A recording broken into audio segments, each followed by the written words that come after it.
तो वहीं जमात इस्लामी हिंद के अमीर सैयद सादतुल्लाह हुसैनी ने इस मौके पर जी मीडिया से खास बातचीत करते हुए कहा कि हम यूसीसी आइडिया के ही खिलाफ हैं। मेरे साथ मुस्लिम पर्सनल बोर्ड के वाइस प्रेसिडेंट सैयद सादतुल्लाह हुसैनी साहब मौजूद हैं। सर, आज आप लोगों ने मीटिंग की, मीटिंग का उन्वान यूसीसी था, जिस तरीके से सब उसका मुखालफत कर रहे हैं, क्या क्या चीज़ें पास हुई हैं इस बार इस मीटिंग में आप लोगों और कौन कौन लोग थे साथ में? जी, इसमें जो है ये सारे ट्राइबल और दलित और मुख्तलिफ माइनॉरिटी कम्युनिटीज़ की जो लीडिंग ऑर्गेनाइजेशंस हैं उनके रिप्रेजेंटेटिव्स मौजूद थे, ट्राइबल लीडर्स मौजूद थे, बामसेफ और दीगर दलित ऑर्गेनाइजेशंस के लोग मौजूद थे, और सिख पर्सनल लॉ बोर्ड और शिरोमणि अकाली दल दिल्ली और सिखों की और ऑर्गेनाइजेशंस के लोग मौजूद थे।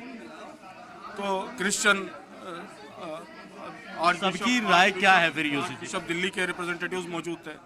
इन सब ने मजमूई तौर पर यही बात कही है कि यूनिफॉर्म सिविल कोड हमको किसी सूरत एक्सेप्टेबल नहीं है और ये इंडिया की डाइवर्सिटी के ख़िलाफ़ है, और इंडिया की असल ब्यूटी डाइवर्सिटी है, उसका रिस्पेक्ट होना चाहिए।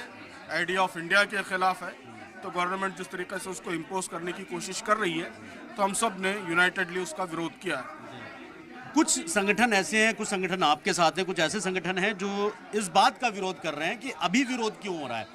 पहले कोई ड्राफ्ट आ जाता, कोई परफॉर्मा तैयार हो, जो हमें पता ही चले कि आखिरकार किन किन के हितों का उसमें जो है दखलंदाजी की जा रही है।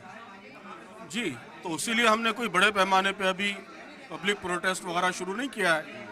लॉ कमीशन ने क्वेश्चन किया है, इसलिए हमने लॉ कमीशन तक अपनी बात पहुंचाई है, और प्राइम मिनिस्टर और दीगर लोगों ने पब्लिकली ये बात कही है कि वो लाना चाहते हैं, तो इसलिए हम हुकूमत तक अपनी बात पहुंचा रहे हैं कि हम सब लोग उसके खिलाफ हैं। मुस्लिम पर्सनल बोर्ड ने भी इन प्रिंसिपल भी अपोजिट, यानी ये नहीं कि यूनिफॉर्म सिविल कोड की कोई ख़ास शक्ल आएगी तो उसको देखकर हम फैसला करेंगे कि वेदर टू सपोर्ट इट और अपोजिट, बल्कि इन प्रिंसिपल इस आइडिया ही के हम खिलाफ हैं।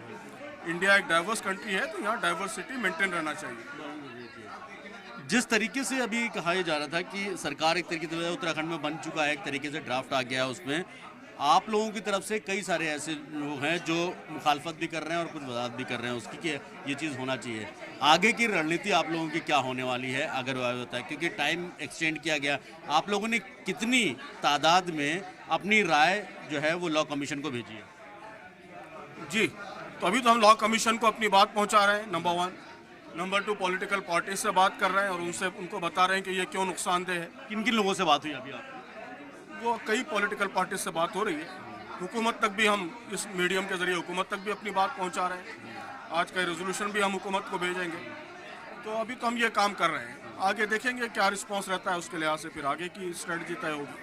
चलिए, बहुत बहुत शुक्रिया हमसे बात करने के लिए। साफ तौर पर यूनिफॉर्म सिविल कोड को लेकर जिस तरीके से घमासान मचा है, उसको सरकार तो अपना मन बना चुकी है, लेकिन जो संगठन है जो दूसरे जो यूनिफॉर्म सिविल कोड का विरोध कर रहे हैं, वो साफ तौर पर कहते हैं कि हम अपना एहतजाज जारी रखेंगे। आने वाले दिनों में देखेंगे कि आगे रणनीति क्या होगी। वीडियो जर्नलिस्ट मोहित के साथ सैयद मुबशर, जी मीडिया, दिल्ली।